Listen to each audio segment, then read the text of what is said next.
Welcome, dear readers, to Cover My Ass, where baffling books are reviewed but not read by yours truly. My name is Kaki. And I'm Kay. And remember, we only judge a book by its cover. And we find ourselves once more amid the towering stacks of your library, an increasing number of which I've rearranged to create a variety of entertainments for the guests that we're going to invite during the Right. I was going to say, we're we're not going to have another Viking literature incident, are we?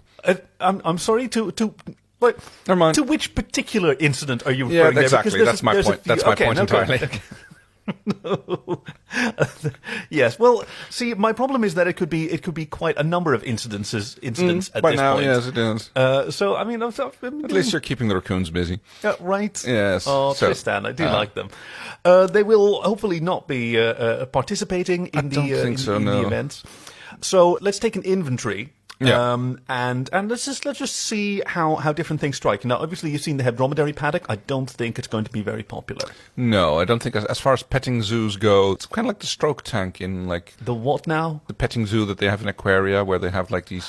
Oh, I thought something very different when you were talking about the stroke tank. Oh, I'm hoping you were thinking about a hospital with a specialty ward for people. Yeah. Let's go with that. Let's go with that. Moving on to the next entertainment. I mean, I like what you've done with how you've kind of like rearranged the bookshelves to turn them more into like seating areas for people. It's like I've made a little amphitheater, a little throne of books, which is not very good for the books, but you know, it's maybe it's one of those situations like with old Chinese tea sets. They need to be regularly used and wetted and have tea brewed in them, otherwise they crack and the... But the point of books is to read them, not just sit on them or pile them up. So of all the books you owned, how much time did they spend on a pile and how much time did they spend in your hands being read? Okay, well, ideally they spend time on the shelf.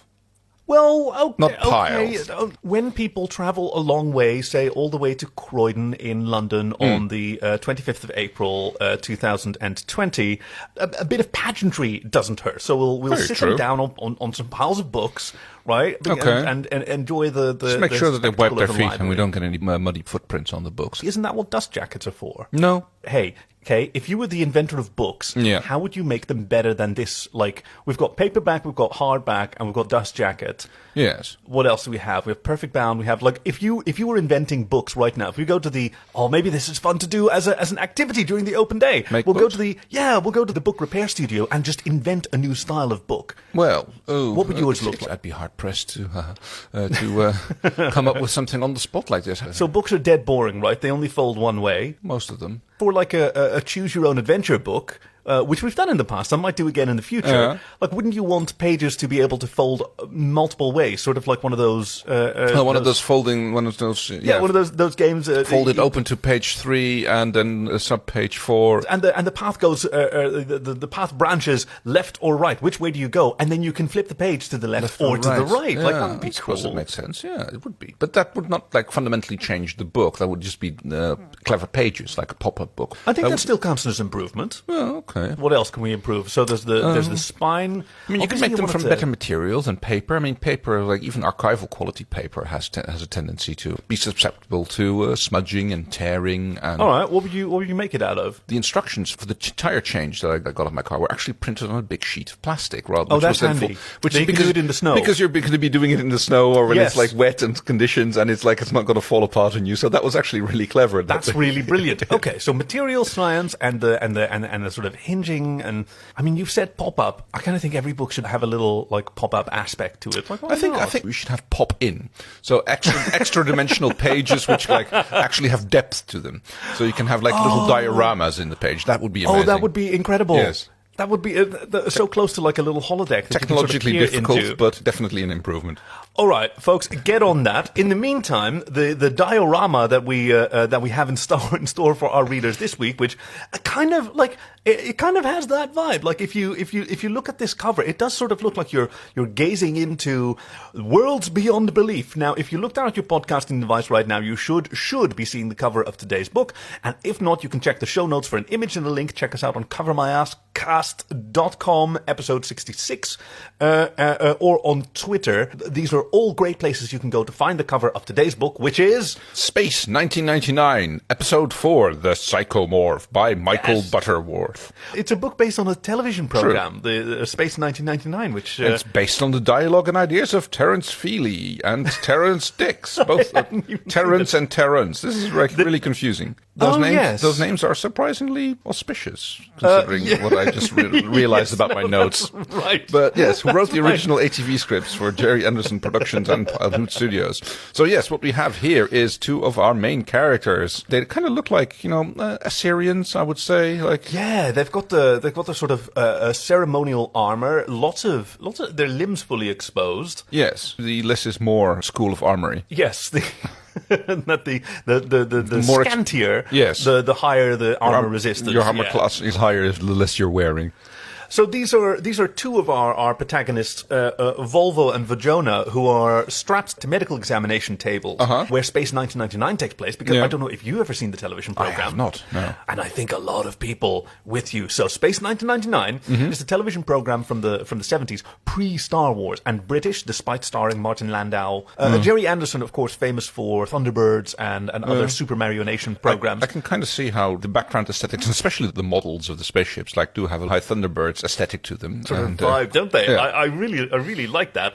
So in this program, it starts off in the distant future of 1999, where the moon has been used to dump radioactive waste. Yes. Oh yeah, and then there's an explosion, an accident at one of these radioactive waste sites, and the moon is rocketed off into space. Wow, that would require a massive explosion. A stupendous explosion that would also obliterate nearby planets such as Earth. Well, it depends on which way the blast is pointing. If the blast is pointing away from Earth, then the moon's trajectory is toward Earth. So either way, orbital mechanics doesn't work like that. No.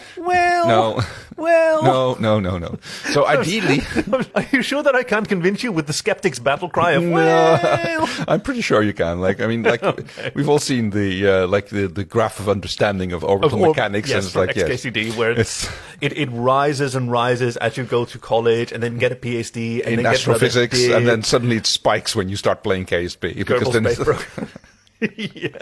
now it all starts to make sense. It does visualize things very nicely in that regard. So the moon rockets off into space, carrying with it the Moonbase, Moonbase Alpha. Well, yes, I assume Moonbase Beta and Charlie as well. Because you know what? I don't know if those ever come up. Yeah. The introductory explanation in this book was not very thorough. So who knows? Maybe next time we should read the first book, not the fourth. Well, we've done that. Yeah, I suppose. And it's not always, and then we always look forward to the next one, and maybe we can look back to what came before, which is also kind of relevant for this particular... yes. I see where you're going there, yes. Yeah. But so even though Martin Landau and Barbara Bain are credited for being stars of the television program, their characters do not appear in this book. No, we are several centuries ahead of the original. It's I guess it's Space 2399 or something. Or yes, they've gotten on a bit. 2099. I don't know, it's never mentioned, is it? No.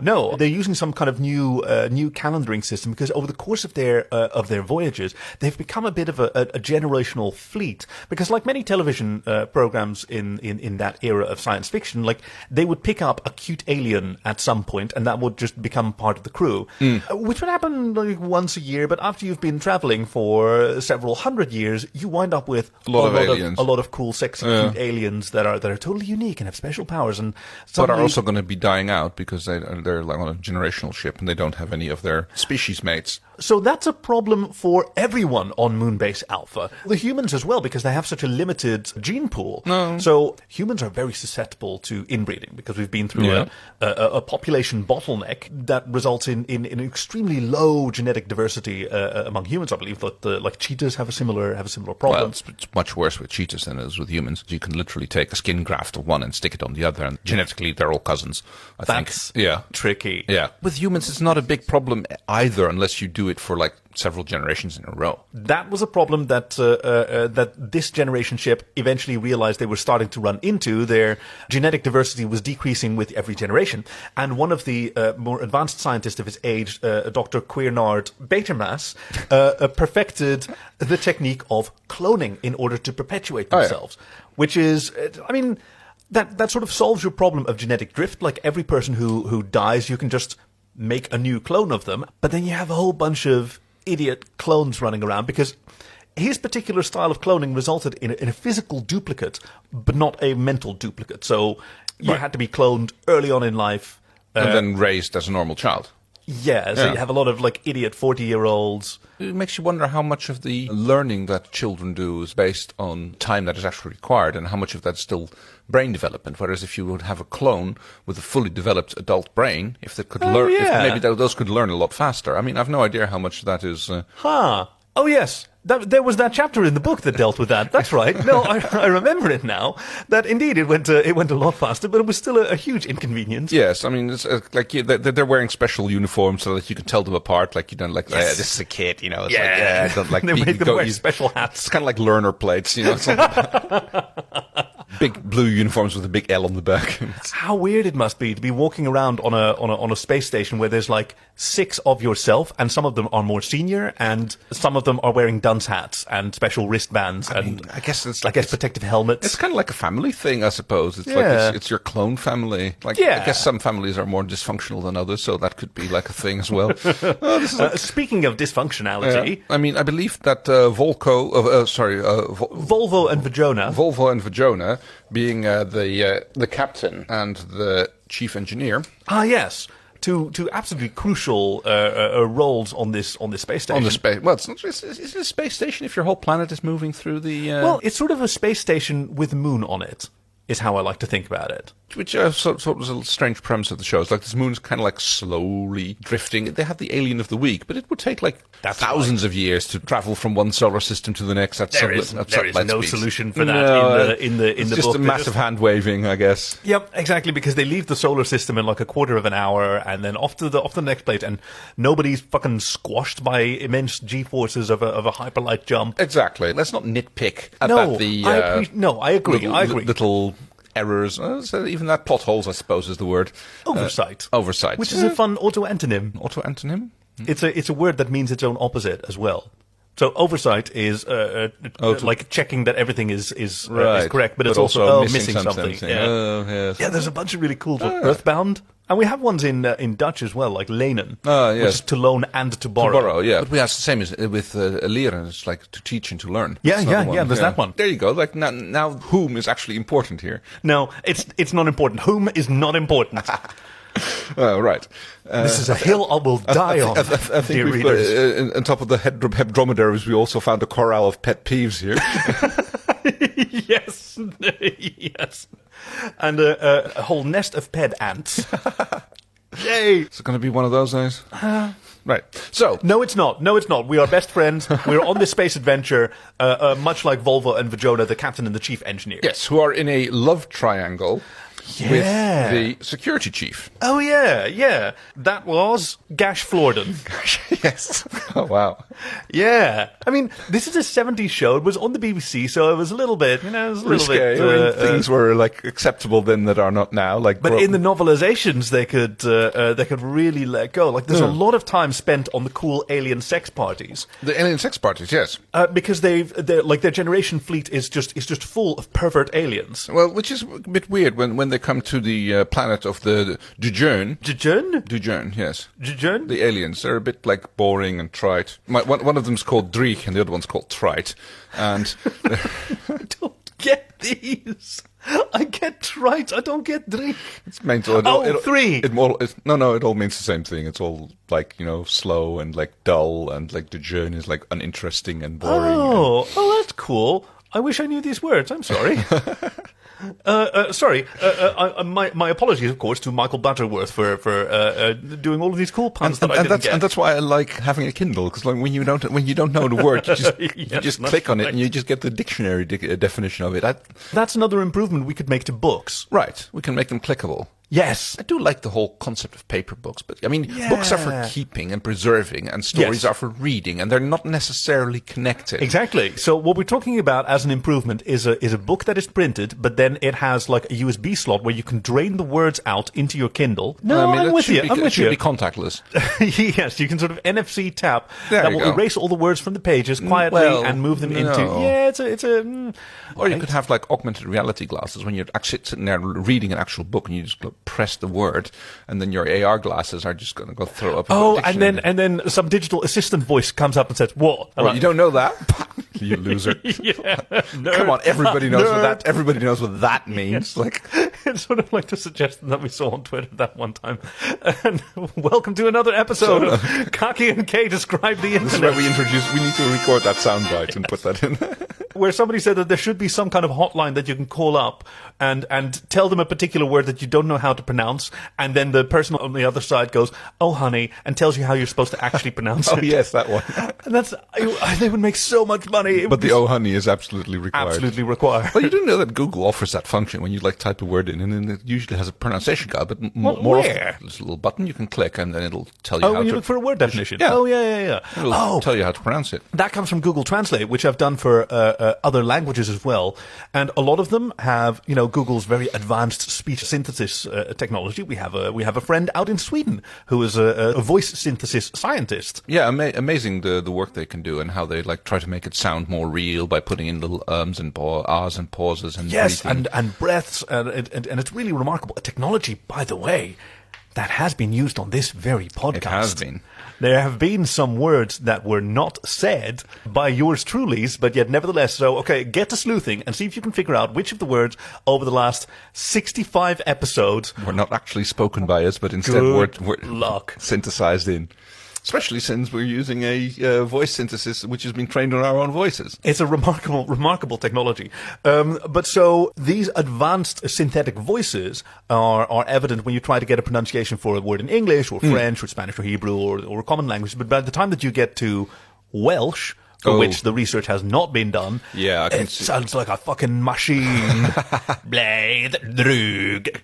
Well, there's a phonetic alphabet which has like lots of weird little things, and the International Phonetic Alphabet. Yes. Yeah, that's the one. I mean, like, how many phonemes are there in total? Something like 40 or something. No, there's got to be millions, like thousands at least. Phonemes that humans can make. Okay, so like the osa clicking sound in your throat, there's like 8 of those. Okay. So there's at least one language that uses 4 of those, and you can glottalize, you can nasalize, palatalize. Like in Russian, you have your usual consonants, but you can also palatalize them, which means you say the consonant with your tongue raised like this. Yeah, when you get the whole Slavic thing, you get the Slavic that's what it sounds like to palatalize. Yeah. And in Arabic, you can close your glottis a bit, so it sound like this. So it's ta ha. Yeah. Instead of ta. But does that make a significant difference? Yes, they're different. They're different sounds in the language, and so in the way that in English, like we don't even think about it, but you have the, but also the. So there's think and this, and we write them the same, but they are different sounds because one of them you use your voice and one of you don't. I suppose that makes sense. Tons and tons and tons of phonemes. All right. Certainly in this world where all of these cool aliens have lots of different like sound and language producing organs, as well as a glittering array of genitals. Well, not everybody keeps them in the same place. To quote a particular science fiction I believe that was a quote from Thames Tiberius Jerk, who is also on the crew. Yeah, he likes to keep matters in his own hands. Yeah. So, the love triangle between Volvo and Vajona and Gash of Florden it's being a little bit strained. I mean, they all have their interests in each other. Yeah. But the problem is that over time, despite all the sex parties, there's become a bit of dissent among the crew, and there's 2 different schools of thought between the trekkers and the joiners, who are the trekkers are like convinced that they should keep going with their ancestral quest to keep on trekking, basically. Yes, on a giant quest across the galaxy. And the joiners are like, no, I think we should stop this. We should like find a nice little planet and orbit our moon around it and just join that civilization. Yes, because the join might not be the best choice for him because they're a little bit boring. It's like they only do missionary That's position. the problem. That's the problem for the joiners in particular, because the joiners, they outnumber the trekkers by a significant margin, but none of the joiners can agree on which of the planets they should go to. It's the best one. No, they all agree that they should stop, but they all of them agree that they should have stopped at one or two of the sexy planets previously, but there's no way back. So, unless the nuclear stockpile has been exploded, there's no way to turn the moon around. Basically, no. They've got one more nuclear stockpile that they can detonate to stop the moon around whichever planet they're going to carefully pass. orbit it, somehow. time it right. Well, if you time it right, then you can get the moon captured, I suppose. Anytime that you pass a planet, you've got to figure out, is this one of the sex planets where we want to stay forever, and can we negotiate that in time? And maybe this isn't the one. Okay, we'll keep going. I should have gone to that one. We should have gone with it's all the buyer's remorse. Genitals, yes. And it's like you can ferry your ships back and forth, and you can fly ahead and catch up. But after a while, the moon's going to be gone. Once you pass the which one is the Zenith? No, that's the highest one. Nadir. Nadir is the lowest one, but that's not what they call it. Ask the pedants; they probably know. Yes, they might know. But basically, you have to detonate your nuclear stockpile at the closest point to the planet. Wow. Whereas the further out. Has that ever been a mission in Kerbal Space Program? What, circularizing your orbit? Yeah. That's pretty much all you do. That does make sense. That was a silly question to ask. Well, maybe I'm suffering from a bit of space madness, much like some of these joiners are, because they're all unified in their hatred of the unchanging 70s aesthetic of Moonbase Alpha. Everything is like avocado green and velour and plastic everywhere. So when they arrive at planet beyond bed and bath, they are really absolutely they're thrilled about this whole thing. Yes. Because finally we have some novelty, some new materials, and they have 108 colors of beige in addition to the 8 colors of beige that we already have. Yes, there's even rumors that there is non-avocado green. No, when you hear avocado green, do you think of the outside of the avocado or the inside of the avocado? So the outer part of the inside. So peel it, right? And cut through, but then it's stay away from the yellow interior and move outward. Right, that kind of greenish. That kind of dull, flattened. Although, if you get really close to the outside, it gets more vibrant, I suppose. Yeah, but that's not what we've got here. No. Of course, the bath mat has gone completely tatty, so that's yes, it's the planet beyond bed and bath. Now, the joiners are finally unifying in their desire. This is the one we're going to stay, and it looks like they're going to fire their nuclear stockpile and actually stay behind. But it is around the same time, by pure coincidence, that Professor, what was he called again in the book? Oh yes, Queer Nerd Batermas. Has completed his work on something that he calls the Psychomorph. Now, this was a device, and we see it on the cover, that he designed to solve the problem of idiot clones, because it allows the mind transference. transfer. Yes, exactly. So you can spin off a clone of yourself and then freeze it, and then when your body is worn out, then you can climb into the Psychomorph and have your mind projected into that body, and off you go. It's a bit ethically dubious, but yes, very, very, very ethically dubious. But that's Professor Batermas for you. Batermas. And of course, because of the elation over the finding of planet beyond bed and bath, his discovery is immediately they pick up the ball and run with it, and they start doing a lot of body swap parties. Oh, which certainly it spices up this love triangles. What's it called? A triad. Is it? Wait, what's a love triangle that's no two partners are in love with each other. Each partner is in love with another one. I think that's the classical love triangle. Is it? Oh yeah, I suppose Volvo loves Vagona, Vagona loves Gash, and Gash loves Volvo. Oh God, that. Oh, I did not realize. I'm sure that the writer didn't realize when he wrote those names that they would be said quite like that. He probably wishes that he'd gone with names like a Dick Record and Bug Rockers, right. who are some of the proponents of these body swap partners. I mean, you see a lot of familiar faces now wandering the halls of Moonbase Alpha, unzipping their jumpers and sort of looking down and jumping up and down and jiggling. Oh yeah, Yes, it's like the baby elephant, like swinging its trunk around. It's looking down their pants and woo. Hey, Dick, your penis is weird, says Vajona. Well, which is kind of appropriate because of the discovery that this psychomorph also works with aliens. So aside from just having two people in a chair and swapping their minds between them, the psychomorph is actually capable of projecting and swapping your mind into someone else's body, even on a different spaceship. And, as they later discover, through time. It is not constricted to here and now. It's like fiddle with the settings a little bit more, and you can like project your mind into anyone, anytime. Yeah, I'm sure that Professor Betamass was very disappointed that his technology was abused in this way, because people just go nuts with it. Well, what was he hoping for? That it was only used for clones? I mean, wouldn't any scientist be thrilled that their invention has a larger purpose than that they originally envisioned? Now, I like that. That's why you are the optimist of the two of us. Well, that's unusual. So, the discovery that the psychomorph can do this projection through time gives rise to the third faction, the Returners. Yes. Now, someone discovers, like, hang on, if we can travel in time, at least mentally, we can go back to the time to 1999 and prevent the moon from being blown into space. Yes. And having to, like, go through this endless trek with this 70s decor. Yes, because they all fucking hate it. I mean, the planet beyond Bed and Bath was like, it's been thoroughly raided, but even 108 colors of beige starts becoming boring after a while. And, it's like, okay, we have a different variety, but it's like, it's not really improved, and the tiles are still shit. Yes, it's all still garbage. It's also, in centuries, we just haven't moved beyond this. So maybe, like, we're just the wrong timeline. Maybe we should never have split off from Earth. We should have just, like, prevented the original catastrophe and stayed with Earth. Well, there's obviously a debate about this, but the faction eventually manages to convince the...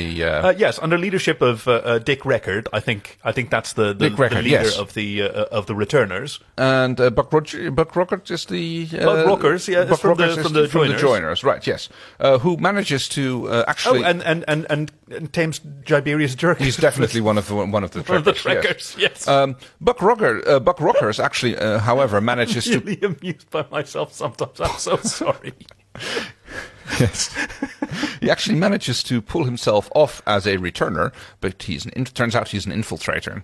So there were so many twists in this book. When they actually manage to get everything calibrated to go back in time, they do a little bit of exploratory time travel, well, mind travel, I suppose is the correct word for it, and manages to find the original crew and scientists. Yes, who are the original Moonbase Alpha scientists. They project into the minds of these people, and they find themselves in a rather confusing situation because they've priming the psychomorph for this it's pretty much a one-time effort because of the amount of time that they have to go back, and they can't like jump back and forth. Yeah, they have to use the entire nuclear waste stockpile to power the psychomorph to make this jump. Yeah, exactly, because they're going so far back and they can't just like constantly use it back and forth. So they have to like commit. They're really confused because they're walking around the bridge and they're like doing the thing, and then suddenly someone calls cut. And there's like, what's going on here? I'm just doing my job. It's like, what am I supposed to cut? And there's nothing on this screen that I'm looking into. Exactly. And the button doesn't it's do green anything. and turns out they're on a movie set. Yes. And they've made a mistake in their psychomorph settings, and they got the right setting, but they didn't realize that it was all a movie set that they've now suddenly projected themselves onto. It was a reverse Galaxy Quest. It is kind of like, I think that was amazing. Maybe Galaxy Quest is actually a reverse Space 1999. Oh, because brilliant. It's much later. Yes. It's like, we can turn this around and we can this wasn't that clever of them to think of that, something like that. Yeah. But so how weird it must be for Volvo and Vajona and Gash. Not only did they accidentally went into the movie adaptation of the very predicament that sent them to their fate to drift through the cosmos, but not only that, it's like they're in the porn version of it. Inhabiting the bodies of Avery Goodlay. Oh, yes, I get it. And Dixie Normus. That's right. Yeah, I wonder which one's is Volvo and which one's Vajona. It kind of doesn't matter. It's kind of left in the middle here, and like we're. We've got some issues with, like, which tab goes into which slot. Yeah. And there's a lot of that. But, I mean, I guess they've been primed by all the sex parties and everything. Exactly. They have some stuff that they can teach these Earthlings who've never been off space. That even with our limited set of genitalia, we'll have to make do. We can improvise, we can pretend. They can show them, like, everything they've learned at these alien sex parties comes to the fore. It's a huge success. Do you remember what the title was of the porn version of Space 1999? What's the sex? Oh, of course. There's one sex, Space 6969, 69,000 or some bullshit like that. That's probably it. That was it in the book. I remember that now. Space 1969. No, 6969. That's weird. Then it would be a period drama set in the past. So while we see our heroes all, like, at first despondent that they're in the past and that they can't avoid this disaster, and then realize they're in a wonderful paradise because they're in the real 70s where there were more than 108 colors of beige, and it turns out beige is a pretty cool color when it's brand new. Nobody's ever considered combining it in new exciting ways with avocado green. Yeah, and velour actually feels really nice against your skin when it's new and not ratty and old. That's all they've ever known. And corduroy, yes. Have you ever heard about corduroy pillows? No. They're making headlines. Oh, fuck you. And so we close with Avery Goodlay and Dixie Normus and the other cast of Space 6969 being actually in the future, waking up in the future, on Moonbase Alpha, where they're surrounded by pervert aliens and they can go to alien sex parties. This is amazing. We love it. Because it's a two-way swap. Oh yeah, no, it is, and they're even more confused that they're now in these, like, other bodies. But they've got the Psychomorph. They can do whatever they want. They take to it like actors in adult movies do. Yes, that's how the metaphor goes. They take to it like adult movie actors do. Now, that was a very good book, I loved thought. It. I thought it was amazing. Okay, so how are we going to rate this book out of 69? No, we've done 69. We can do it out of 1999. I mean, that's 1999. Okay, yeah. How much out of 1999? I'll give it 1978 after out of 1999. Oh, very good. Yeah, that's very good. That's also a very high proportion. But I really, really enjoyed this book. I do like a good smutty novel. I thought it was quite tasteful. It left a lot to the imagination. Well, it tickles and titillates. It titillates, yes, because the greatest erogenous zone for humans is in the head. Well, yeah, and certainly if you have a psychomorph, then your head can do some interesting stuff. True, very much so. So I'll give it 1978 out of 1999. What a wonderful review. And speaking of reviews, if you look down at your podcasting device, you should be seeing an opportunity to maybe leave a review or a couple of stars for yours truly. We would love to hear what you think of today's episode. So get in touch with us at covermyasscast@gmail.com, especially if you have a recommendation for a book you'd like us to try reviewing. And you can talk to us on Twitter at covermyasscast. We'd love to hear from you there as well. And if you happen to live near Croydon or somewhere in the South London area and you've got nothing better to do on Saturday the 25th of April, check the website because we would love to say hello. Yeah, you might be able to join us for a live session in the library. Strap into the Psychomorph and brain blast yourself. Oh, we should have been calling it brain blasting it this whole time. Well, I mean, we have to stick with the book. So what do we have in store for our readers next week? Next week's book is by Glenn C. Ellenbogen, which is a weird name, but like... It's elbows in Dutch. But it is Ellenbogen, although you don't spell it with an N. Anyway, Glenn C. Ellenbogen, Oral Sadism and the Vegetarian Personality. That's about covered it. Thank you for joining us at Cover My Ass, where baffling books are reviewed but not read by yours truly. My name is Kaki. And I'm Kay. And remember, we only judge a book by its cover. Okay. Bump of lunar regolith. Oh my god, we didn't use that at all. But that didn't come up in the book at all. That could have been crushing lunar regolith. Yeah.